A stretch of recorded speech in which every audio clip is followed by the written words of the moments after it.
Detain करने की खबर मिली थी ट्वीट के माध्यम से, आप मेरठ जा रहे थे, अब क्या जा रहे हैं मेरठ? क्या प्रकरण है, किससे मिलने जा रहे हैं? मेरठ जा रहा हूँ विकास भाई। मेरठ में कुछ दिनों पहले अन्याय हुआ। दादरी गांव में एक पंचायत हो रही थी जो गुर्जर समाज के सम्मान को लेके, महापुरुषों को लेके पंचायत थी। उस पंचायत से जो लोग डिटेन किए गए उनको बाद में झूठे मुकदमे लगा के निर्दोष लोगों को जेल भेज दिया गया।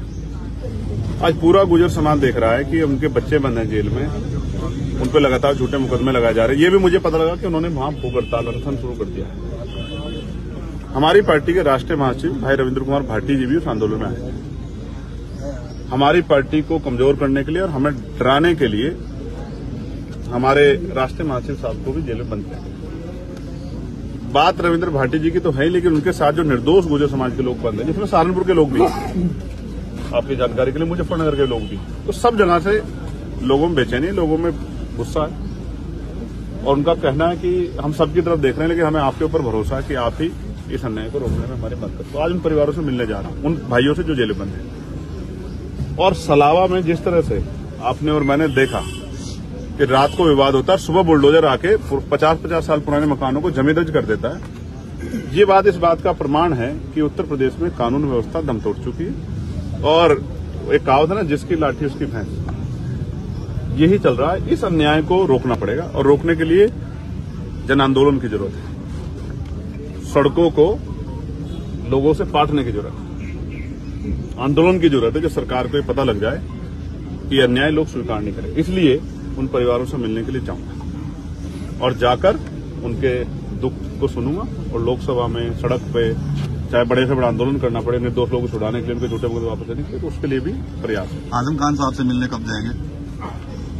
जब आप जिक्र करते हैं आजम खान साहब का, तो मुझे कई सारी चीजें याद आती हैं जो आज एक मेरे साथ भी हुई है। बता रहे फोन आया किसी का? हाँ, एक बड़े अधिकारी का फोन आया। उन्होंने मुझसे कहा आप मेरठ नहीं जाएंगे जेल में उनसे मिलने, सलाव के पीड़ितों से मिलने। मैंने उनसे आग्रह किया कि भाई मैं जाना चाहता हूं। तो उन्होंने मुझे धमकी देते हुए कहा कि आपके जो एमपी एमएलए कोर्ट के मुकदमे चल रहे हैं उनमें हम आपको देखेंगे।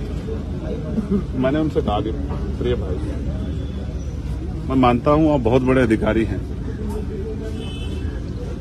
लेकिन न्यायपालिका किसी की जेब में नहीं। जिनको ये लगता है न्यायपालिका उनकी जेब में है, ये लोकतंत्र में एक बहुत बड़ा सवाल खड़ा होता है, खतरा खड़ा होता है। अगर कोई अधिकारी इस तरह की भाषा का प्रयोग करता है राजधानी में बैठ के, तो हमें समझना पड़ेगा कि आजम खान साहब के साथ क्या हुआ और किन किन मुकदमों में निर्दोष होते उनको सजा हुई। ये बहुत बड़ा गंभीर सवाल जो है उन्होंने मेरे सामने खड़ा किया है। लेकिन मैं आपके माध्यम से कह रहा हूं, एक बार नहीं 1000 बार बहुजन समाज के सम्मान के लिए सस्ता छोड़नी पड़ी। इसमें आज हम गुर्जर समाज, मुस्लिम समाज पर अन्याय उसमें जा रहे हैं। जब किसान, कमेरे, दलित, पिछड़े, किसी के लिए कोई अन्याय होगा उनके लिए सस्ता छोड़नी पड़ी, एक नहीं 1000 बार सरकार छोड़नी पड़े भविष्य में, या जान की बाजी लगानी पड़े, पीछे नहीं हटेंगे।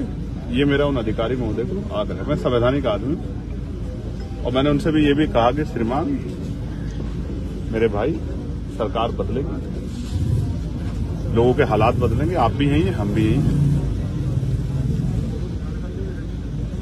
न्यायपालिका किसी की जेब में नहीं है और ये जनतंत्र है, जनता के हाथ में। जनता जिसको चाहे ताकत देते। आज मेरे पास भले ही ताकत ना हो ट्रांसफर पोस्टिंग की, नियुक्ति की, तो समय बदलेगा, मेरे लोग मुझे वो ताकत भी देंगे। ठीक है, जिस दिन वो ताकत देंगे तो हर व्यक्ति का सम्मान रखा जाए। ठीक है।